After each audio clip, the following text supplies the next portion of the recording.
The diner was humming with casual noise, clinking cups, soft conversation, a radio playing old tunes. No one noticed when the door creaked open and an elderly man stepped in, wearing a weathered leather jacket, dusty boots, and the calm posture of someone who'd seen things they never talked about.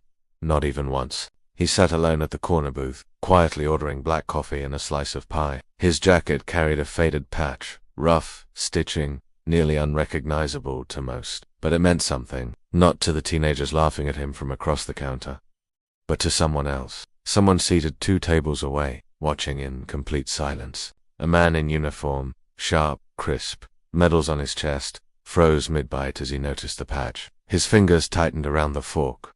The laughter grew louder. One boy nudged the other and joked, "What's he wearing? Some thrift store war cosplay." But the general didn't laugh. His eyes locked on that insignia like a ghost had walked through the door. And in that single, suspended moment, everything in the room changed. The road was empty for miles, stretching like a memory too long to carry, and the old man walked it alone. Dust kicked up around his boots, his jacket swaying in the wind with a weight that wasn't just fabric. His hand occasionally brushed the patch on the sleeve, fingertips tracing it like it was sacred scripture. No cars passed, no signs of towns nearby, just a diner in the distance, flickering neon, a half-dead dog lying under a rusted gas pump. He didn't look like he was in a rush, but every step felt deliberate. He wasn't lost. He was returning, not to a place, but to something he'd buried a long time ago. 2 days earlier, he'd been in a pawn shop on the edge of nowhere. It smelled like mildew and regret. He wasn't looking for anything, just passing time. But then he saw it, folded among old hunting coats and water-stained duff. There it was, the same type of jacket he hadn't worn in decades, right down to the exact military patch, sewn unevenly on the arm. He froze. That patch, it wasn't just similar. It was his, or more accurately, it had belonged to someone who never came back, and somehow, it had found its way here, waiting for him. As if time had looped in on itself and placed a memory in his hands. He bought it without saying a word. The cashier, a skinny man with nicotine fingers and a permanent cough, tried to make conversation. Old military stuff sells good, especially the rare ones. That patch, they're pretty unique. The old man didn't answer. He only nodded, paid in crumpled bills, and walked out into the heat. Later that night, in the cheap motel across the street, he laid the jacket flat on the bed. The fabric was stiff with time. He touched the patch again, once, twice, then flipped the sleeve. Inside, near the seam, was a name written in black ink, barely visible. R. Keegan. Keegan had been his friend. Not just a friend. The guy who had pulled him out of a ditch in Kandahar under a hailstorm of bullets. The guy who didn't make it through the last mission. They said the body was never recovered. The paperwork said missing, but everyone knew what that meant. And now, here it was. His jacket. In a pawn shop, thousands of miles from the place it should have been buried. That night, the old man didn't sleep. He sat in the motel chair, jacket draped across his lap, thinking of things he'd locked away. Morning brought no clarity, just more silence. He dressed slowly, slipping the jacket on like armor. It still fit, maybe a little tight in the shoulders, but it felt right, like it belonged, or maybe like he needed it to belong again, if only for a day. As he walked out, the sun was just coming up. The sky wore the bruised purple of early morning, and the world hadn't quite woken up yet. He didn't hitch a ride. He didn't check out. He just started walking, the motel clerk watching through the blinds as the old man disappeared down the highway. He walked through heat, through silence, through ghosts. Memories played like old film reels behind his eyes, dusty tents, crude jokes, the sound of a helicopter fading into nothing. The jacket held them all. It wasn't just cloth. It was evidence of life, of loss. He didn't know where he was going until he saw the sign, Daryl's Diner. Best pie in 3 counties. He didn't smile, but something softened. Maybe it was the idea of pie, or maybe it was the idea of somewhere quiet enough to sit with ghosts. He stepped inside. The bell above the door gave a lazy chime. The place smelled like bacon grease and burnt coffee. Booths lined the walls. A jukebox stood silent in the corner. A waitress with tired eyes glanced up but said nothing. He took a corner booth, far from the windows, where he could see the whole room. He ordered coffee, black, and a slice of apple pie, heated. He didn't need a menu. He didn't even need to be hungry. Some things weren't about need. They were about memory. He leaned back in the booth, fingers brushing the patch again.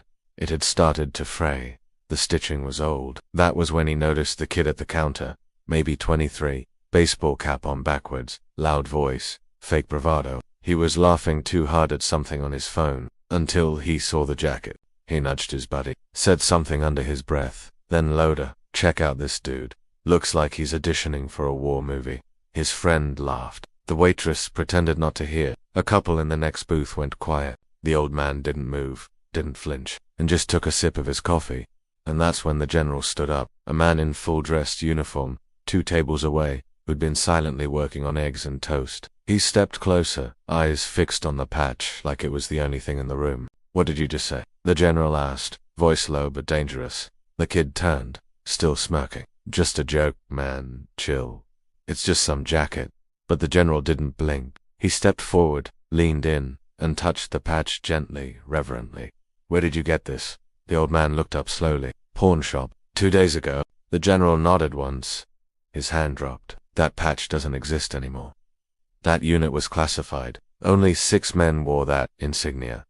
The kid at the counter stopped smiling. The general turned toward him. "You ever heard of Operation Silent Echo?" The kid shook his head. "Exactly," the general said, "because it was never supposed to exist. But that man," he pointed toward the old vet, "and the man who wore that patch before him, they did things so the rest of us wouldn't have to." The diner went still. No one laughed after that, not even once. The base never slept, but it hushed around Jack now. No one told the younger soldiers to quiet down. They just did, as if the tank demanded reverence, as if something sacred had begun. The mechanics still doubted, but they peeked through bay doors when Jack passed, trying to understand how rust turned into rhythm. Jacker arrived before sunrise. Again, no sleep, no complaints. He wiped condensation from the hole with a rag that looked like it had survived a war zone. His hands were cracked, but his movements were smooth, like an orchestra conductor. Only this orchestra sang with pistons, oil, and time. He adjusted the fuel line again, slower this time. He wasn't chasing perfection. He was listening. Machines spoke, just not with words. Jack once said to a young gunner in Iraq, "Engines lie when they're scared." The gunner laughed. 2 days later, the same engine exploded. Jack didn't laugh back. He remembered. Inside the tank's cabin, the lights blinked sporadically. It was like watching an old soldier open his eyes after a coma. Jack tapped the dash lightly, fingers feeling each vibration. The new recruits called them malfunctions. Jack called them memories. Machines don't forget what they were built for. They just need reminding. Private Rains joined Jack that morning, clipboard in hand, regulation voice activated. "Sir, maintenance protocol suggests." Jack held up a hand. Not rude, just firm. Rains stopped. "When was this tank built?" Jack asked. Rains squinted. 1961, sir. Jack nodded. "Then it doesn't care what the 2025 manual says. It remembers Korea." There was silence.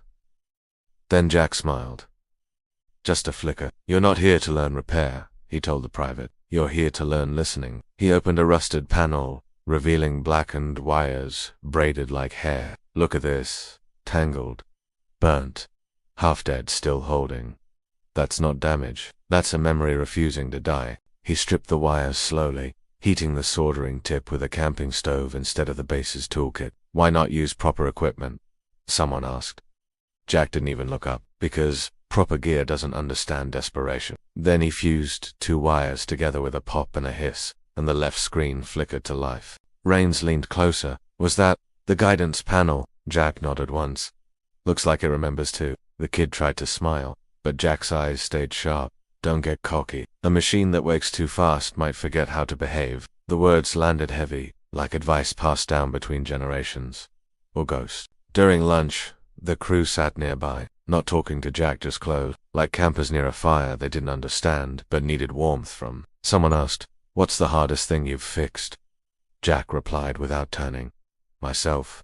That was it. No follow-up, no explanation, just truth, served straight. The silence afterward said enough. Back inside the tank, he removed the lower panels, revealing the auxiliary grid. It had melted during a fire no one documented.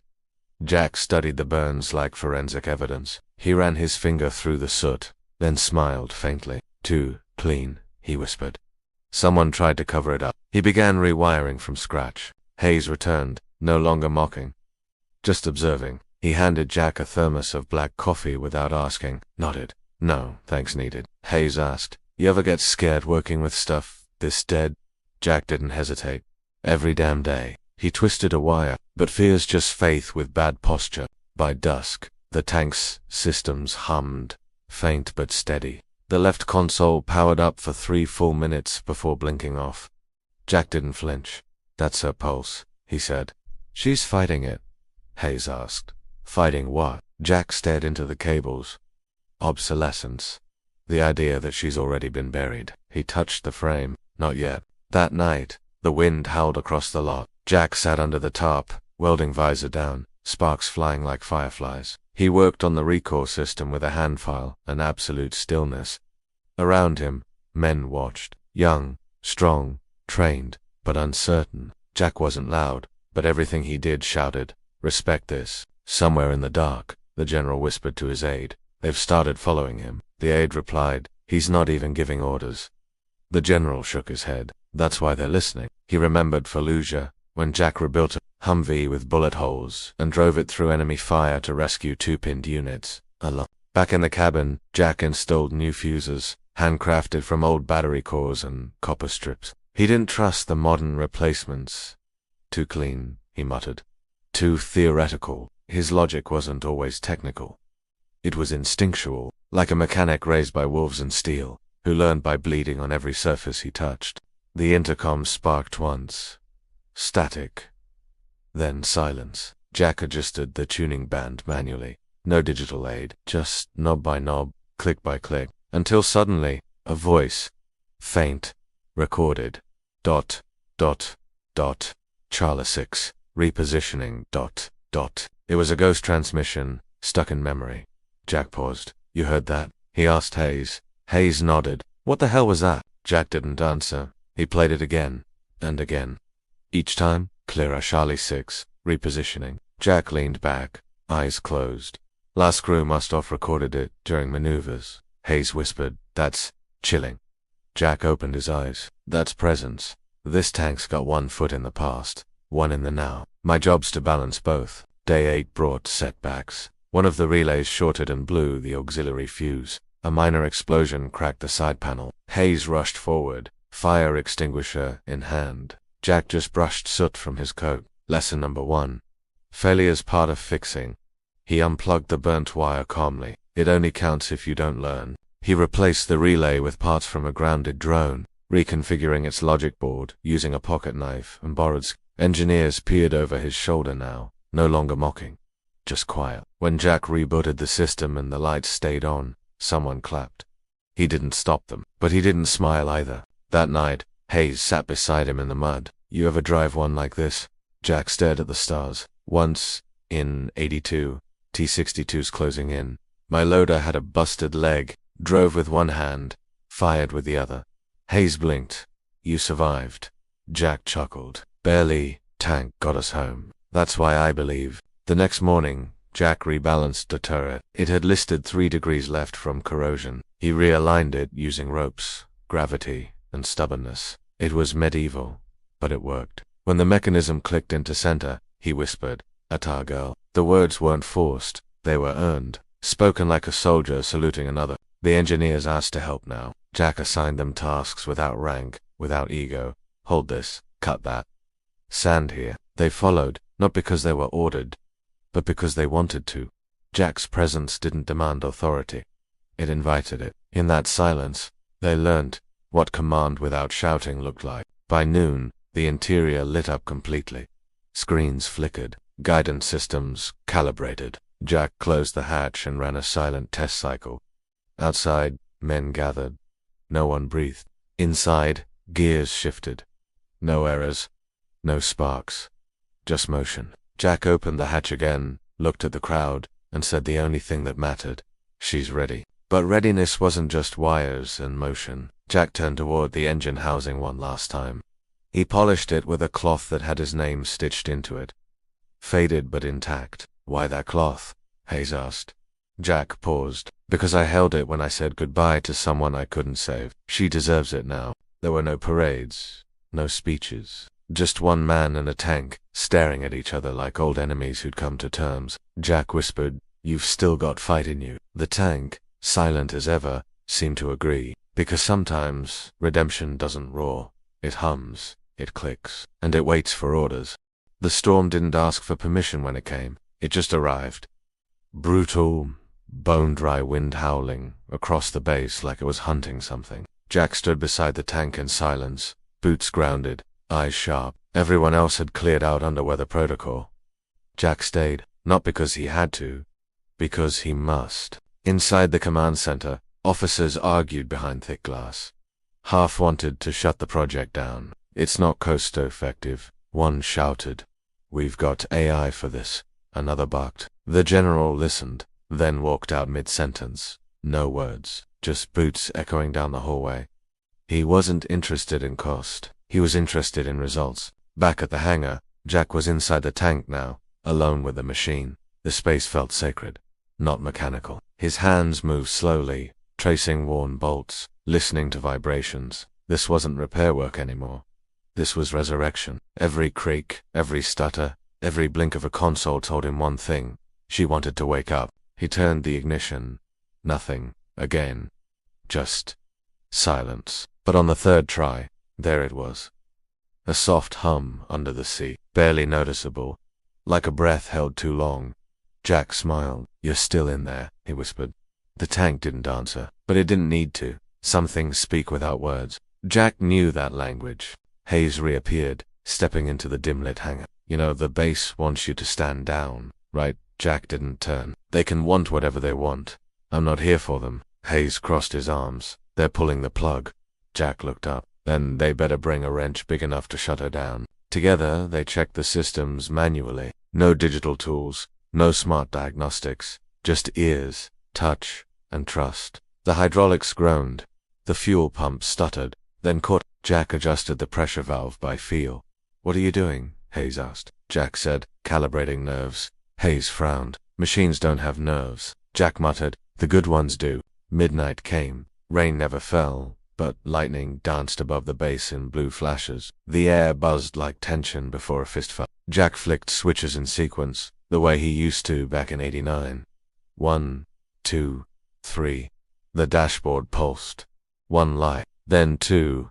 The third blinked red, then held green.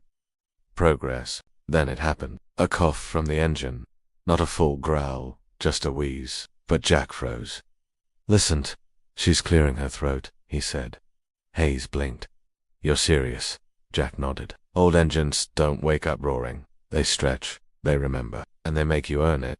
Hayes shook his head. "You're insane." Jack smiled. Outside, a few junior engineers hovered near the door, watching through fogged glass. They didn't speak. They didn't interfere. But something about Jack, the way he stood, the way the tank responded, kept them frozen. It was like watching a storm being reasoned with. Not controlled, not defeated, just ... understood. Another hum. This time, deeper. The treads twitched. Just once. Just an inch. Jack stepped back, wiped sweat from his brow. She moved. Hayes stared. That could have been gravity. Jack leaned in, whispered, then Grevy just saluted. He stepped up to the console, ran his fingers along the edge. "She's not broken. She's reluctant." The general arrived quietly. No sirens, no escorts. Just a flask in one hand and the look of someone who's seen too much. "Is it true?" he asked. Jack didn't turn. She coughed, then she grunted. The general walked around the tank. Slow, reverent. "If she moves tonight, the past gets real." Jack replied, "No." Remembered. A third vibration rattled the interior. Jack turned the ignition again. This time, the engine caught. Briefly, it roared, sputtered, and died. But the echo hung heavy. Hayes gasped. That was a live start. Jack's eyes were locked on the dash. "We're past CPR now. She's breathing on her own." The general whispered, "Damn." With a wrench in one hand and Hayes steadying the fuel line, Jack adjusted the final linkage. "One more shot," he said. They primed the ignition, switched on the manual override. Jack turned a key. This time, the engine didn't cough. It growled. Deep, reluctant, but real. The whole hangar vibrated. The past had returned. The tank didn't just start, it throbbed, like a heart remembering its purpose. The dash lit up like sunrise after war. Indicators flashed. Fuel lines surged. Treads flexed. The room held its breath. Jack sat motionless, hand resting on the lever. Hayes whispered, "What now?" Jack said, "We let her speak. They didn't test the gun. They didn't run diagnostics. Jack just adjusted the turret. 1 degree, right? The servos, long, rusted, moved, slowly, but deliberately." Hayes nearly fell off his seat. "That's not possible." Jack chuckled. "Possible just called in sick." Then he leaned forward. "Say hello, old girl." The tank shivered in reply. Outside, the base lights flickered. Across the lot, soldiers stood silent, eyes fixed on the hangar. Rumors had spread like wildfire. The old ones alive again. Some believed it, some laughed, but all watched. Because in the military, when an old war machine moves again, even skeptics salute. That night a legend breathed. The growl didn't fade. It settled, like thunder rolling into calm. The general stepped closer, hand pressed to the tank's side. "This model pulled my father out of a fire in Nam," he said. "Now she's growling again." Jack looked up. She never forgot how. She just needed someone who remembered with her. By 3 a.m., they had her idling, smooth. Hayes ran numbers. Heat stable. Pressures steady. Jack nodded. "She's warming up." They didn't test speed. They didn't fire shells. They just listened. Like you would to a grandfather telling a story with scars on every word. Some stories don't need proof. Just presence. One final twist. The tank rolled 6 feet under her own power. Just 6.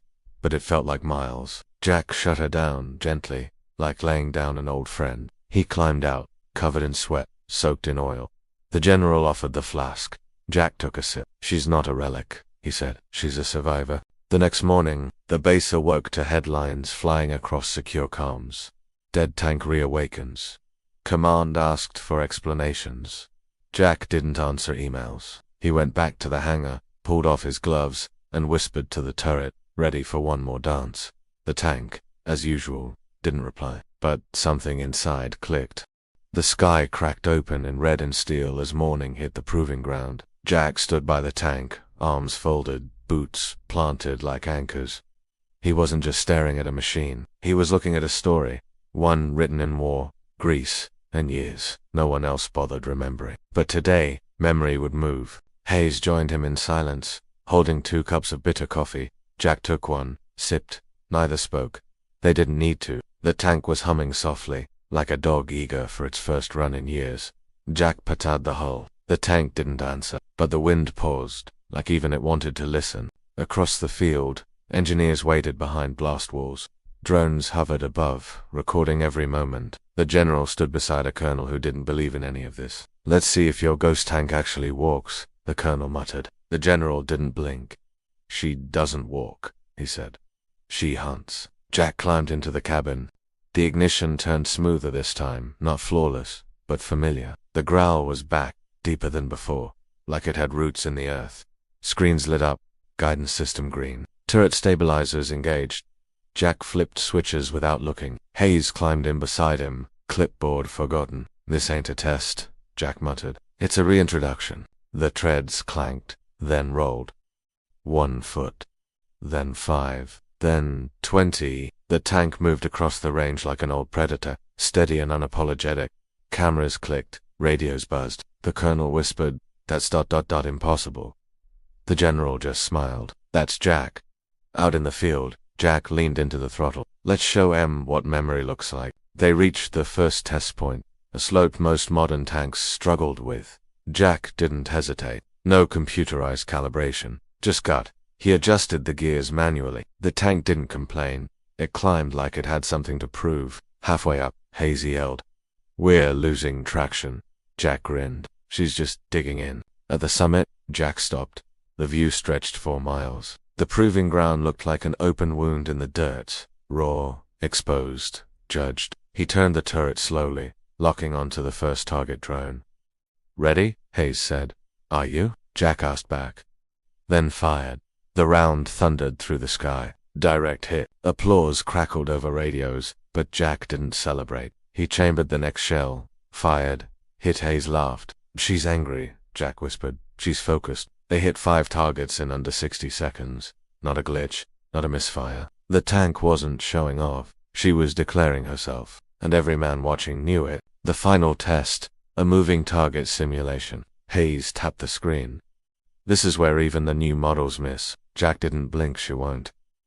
He aimed, led the shot by feel, and squeezed. The shell flew like a promise kept. It hit the drone mid. Dust flew. The range officer dropped his pen. Silence followed. The general stepped onto the field as the tank returned. Jack climbed out, dripping sweat, sleeves rolled, eyes like thunder. She passed, he said simply. The general didn't ask for metrics. He didn't quote numbers.